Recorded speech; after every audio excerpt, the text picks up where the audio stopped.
Next up, we have another amazing keynote. We heard from Paul in Sacramento. We heard from Manoj's view of the Middle East. And now we get to hear from Brian Bentz, the CEO of Alectra, to hear about what's going on from North America and Canada. Brian, welcome.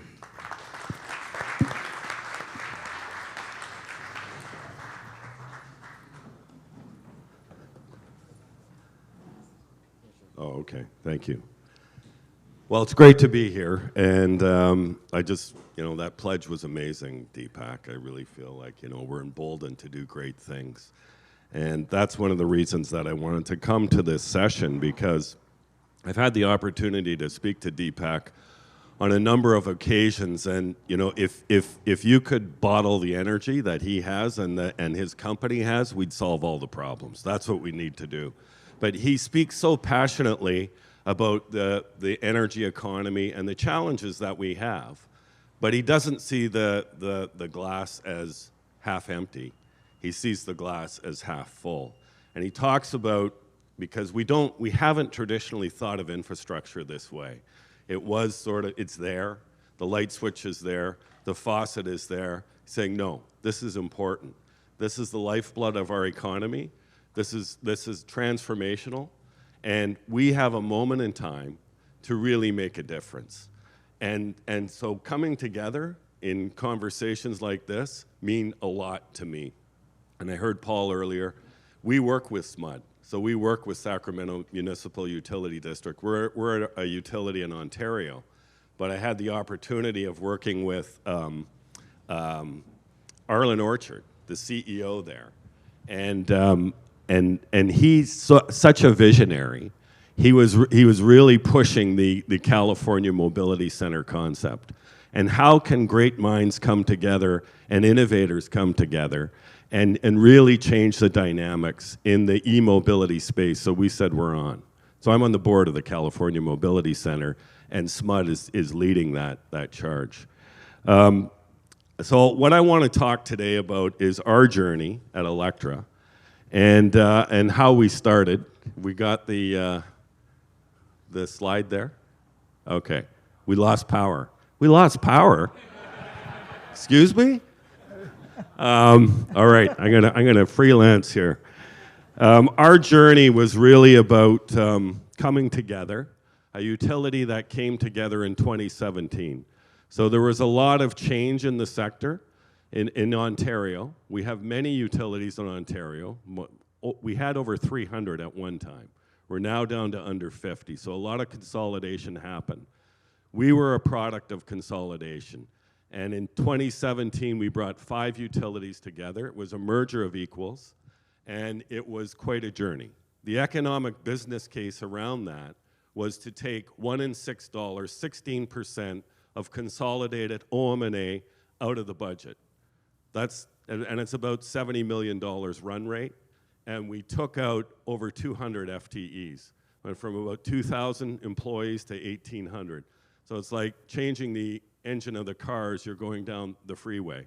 It was very difficult. All of our core systems had to be rebuilt, but we did it. And so 2 to 3 years later, with a lot of dedication and a lot of project management, we took that, we achieved the economic business case. But even though we achieved the economic business case, and it really was around process engineering and redoing things, the core, the real success factor was the cultural integration. And the way we view our business, and Deepak talks about this a lot, in terms of when you see a pole or a wire or a hydro line, you don't see the infrastructure. You have to look at it through the lens of what's at the end of that line. So a person in need, a family on social assistance, a hospital, a school, a business that's employing people. That's what we do. And that's the lifeblood of our economy. So at Alectra, we're really trying to create a culture of caring. So we have a hashtag called Alectra Cares. And Alectra Cares is all about giving back to the community. And this really elevated during COVID. So there was a lot of our individuals who came forward, and they volunteered at food banks. And they did events like Walk a Mile in Her Shoes for violence against women. We work with our local educational institutions to make things happen. And so what we're trying to do is show that if we care about our employees will care about our customers. And even though we're a bigger company, we're over 1 million customers, 1.1 million customers, serving almost 4 million people now, we don't want to lose our soul of the community of grassroots of caring. If we care, then it's infectious, and we will make a difference as an organization. So when we talk about the energy transition, we're looking at the drivers of the energy transition, and some of the things that were talked about yesterday was how the customer experience is changing. And customers no longer want, oh, we're coming back to life, that's good. Customers no longer, what they expect is changing. So the digital experience that they have in other sectors, Uber, Amazon, all of those things has to be part of the electricity experience as well. So that's one trend. We have to continue to really focus on customer. Traditionally, I've been in the industry not quite as long as Paul. He's been 40 years. I'm a little less than that. But the focus always was, and we're good at it, project management, risk management, asset management. We have to be better at people management, customer management, and building innovation, and just changing that lexicon and changing that lens. If we do that, the solutions will permeate. So that's one of the goals with respect to our culture, is to try and integrate that into our culture. So one of the things we've done is we've pulled together this affiliate business. So we have a lot of affiliate businesses. Part of our overall strategy is really to diversify our investment base beyond the utility. As the goal is to, our strategy is really to digitize everything. So we want to digitize the grid, we want to digitize the customer experience, and we want to grow. And the thinking behind digitizing the grid is to really enable that connectivity. We see a lot of edge of grid solutions that are emerging. The distribution network needs to be the catalyst to enable that to happen. So we have to invest in things like advanced distribution management systems. So we're very much into automated switching. They say self-healing grids. I don't know if we're there yet, but we're getting closer in terms of isolating fault events without operator interruption. One of the things I have to shout out to is Mike Zimmer's here from Itron. We see the power of AMI 2.0 at the edge of the grid, things like impedance awareness that will allow for virtual RTUs, remote terminal units, so we know in real time where the problems are, and we can dispatch and isolate and fix in real time. So we don't wait for the customer to call in. We can make that happen. We have the issue of just the awareness of e-mobility. So in our service area, we have about 30 to 40,000 electric vehicles now. And over the next 15 to 20 years, they're forecasting, our system planners are forecasting we'll have 1.7 million electric vehicles. That's our peak demand is 5,500 megawatts, and that will, the 1.7 million EVs will require 10,000 megawatts of charging capacity. It won't hit the entire peak demand of the grid, but it will increase it by approximately 40%. So we'll go from 5,500 megawatts of peak demand to approximately 9,000 megawatts of demand. Plus, we have significant organic growth. The Greater Toronto Area is one of the highest growing, fastest growing areas in North America, adding approximately in our service area about 100,000 people every year, and looking at going from, I said, 3.5 million probably be 5 million people we'll be serving in the next 15 to 20 years just through organic growth. So you've got organic growth, you've got the EV penetration, you've got potential fuel switching. The Ontario grid is largely decarbonized. It's 94% decarbonized. So fuel switching from natural gas space heating to electric heating is going to be a very big thing. So we need tools like the smart meters. One of the features there is really looking in a logical way as to where EV adoption is going to occur. So we can take demographic profiles of our customers and say this customer is more likely to adopt an electric vehicle than this one. And so that allows for intelligent capital spending on the grid. So it just shows you how technology can improve the way we manage the grid going forward. One of our other businesses is Utilisys. So Utilisys is a company that, and Isa's here, he's works for Utilisys. It's a wholly owned subsidiary of Alectra, and it provides consulting services for AMI integration.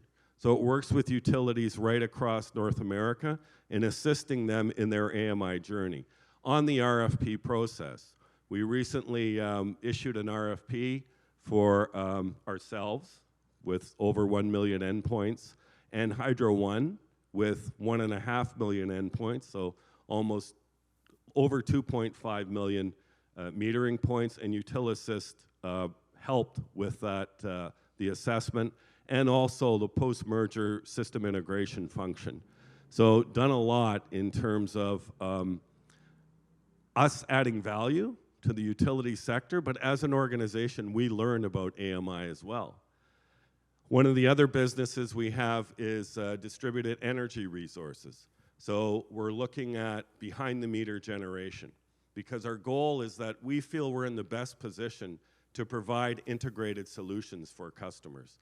So if we can build the digital grid with all the automation associated with it, in terms of the poles and wires and the metering, and do that intelligently, and we can offer behind-the-meter solutions like distributed energy resources. We're working with the Greater Toronto Airport Authority, Pearson Airport, on their sustainability journey, how they're going to get carbon reduction and how they're going to grow.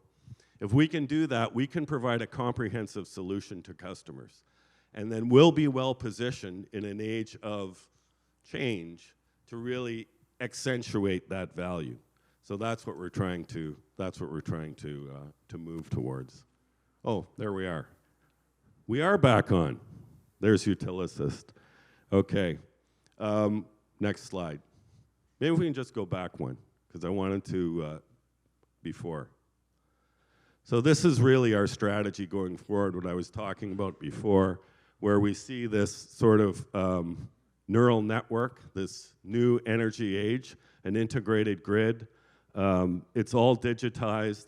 It empowers the customer, and the utility is the core of it all. But if you look at the lower left-hand corner, this is really our three-pillar strategy, is to be, number one, customer-focused and an integrated customer-centric organization, advancing that digital relationship to enhance value for customers. The grid, be the enabler and the customer ally. And then finally, growth. So growth enhances our economic value because it diversifies our investment portfolio. So we're 100% invested in regulated assets now. We want to change that to about 80% regulated and 20% non-regulated. It diversifies the investment, but more importantly, it adds value to the customer. It enhances the value proposition to customers because we're providing integrated solutions for them. So that's important to our strategy. Moving down in terms of, so if we move ahead, have I got control here? If you move ahead, another one. So on the customer side, and we've talked about this before, it really is about one app for everything, one stop for all your energy needs, being simple, fast, and I heard the word yesterday, respectful, and empowered, being real-time, proactive, personalized, and build that trust and value. You want to drive data analytics, manage big data through artificial intelligence, machine learning, and IoT, and things like chatbots, but you also want to personalize the relationship. So big data, but personalized relationship, and you need a constant feedback loop so you can improve every time as you go. And the goal is to use digital to build scale, reduce costs, resulting in efficiency, which will give us the social license to expand in an age where a lot of investment is going to have to be required into the grid. And we need that social license, and we need to demonstrate that we have maximized the value of the utility in order for that to happen. So our approach is, on our 1 million customer base, is really to take that 1 million in segments of one. Individual customers, not 1 million customers, but one at a time. Again, deliver those personalized solutions, products and pricing, adapt engagement to maximize communication, right time, right place, and right message. And I heard yesterday from Jill saying, you know, the moments that matter in the customer relationship, every moment matters in the customer relationship. You have to leverage every interaction. Meeting customers where they are on their terms. So inside and outside the utility. And then smart automation, optimizing machine learning and AI, and then an outcomes-based orchestration to deliver key performance industry results. So our current metrics aren't exactly working for us. And so we get the standard utility survey that says, hey, you guys are doing a great job, but there's no real insight into it. So we feel that the SEW CX platform can give us that feedback loop to look at the areas where we're deficient and enhance our KPIs, because we want to be best in class. We want to be compared to whatever the top industries are for the CX experience, and we think that the SEW platform can provide us with that tool and that feedback loop to help us elevate, and then we measure it as we go on the J.D. Power performance indices. Now, I just want to end with innovation. So at Alectra, we have an innovation center. And this innovation center we call the Green Energy and Technology Center. It's an innovation hub that helps us explore the possibilities for a bright future. And we are changing the energy landscape with this technology center.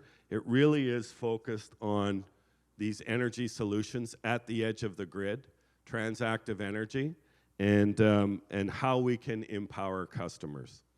A critical factors to, as I said earlier, to us really achieving our objective is creating this culture of innovation.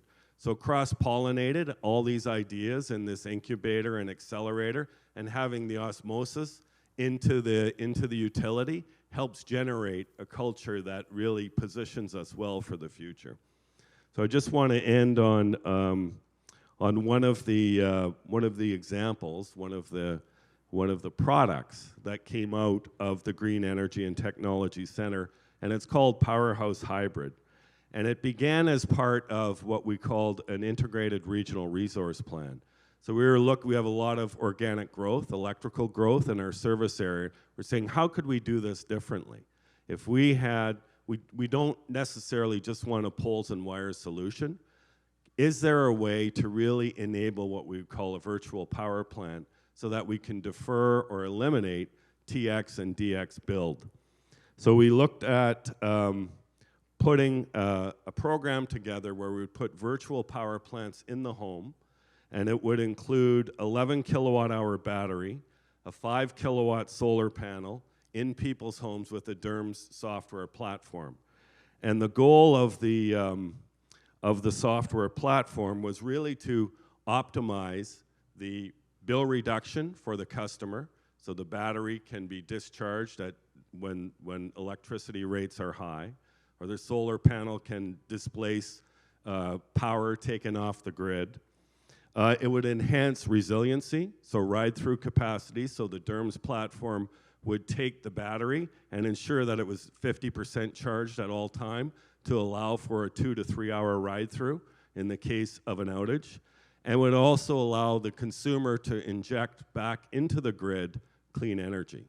So those are the three objectives, and doing that, we did that on a pilot basis, and then we worked with Enbridge and Natural Resources Canada to really elevate that to not only include solar, battery, storage, and the intelligence, but also to include micro CHP and heat pumps. And we have a video that sort of outlines how this works.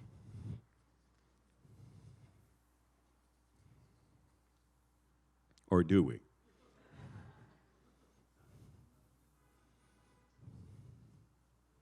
No video. But it was really good. The next slide really is taking the powerhouse to the next level. So what we did was we introduced a product where we say, how can we take this optimization of solar battery, the virtual power plant in the home, and create a model of transactive energy at the edge of the grid. So we got our software engineers to say, let's use blockchain technology, and let's use apps, one app, and engage consumers. And we call it Grid Exchange. And it really is a transactive energy platform at the edge of the grid that allows consumers to transact with the utility in real time. Now, the currency is not money today. We give them what we call grid rewards. And grid rewards can be things like a beverage at Starbucks, dinner at a local restaurant, or takeout food services. But we want to elevate this to the next level and actually introduce the concept of clean energy credits to consumers.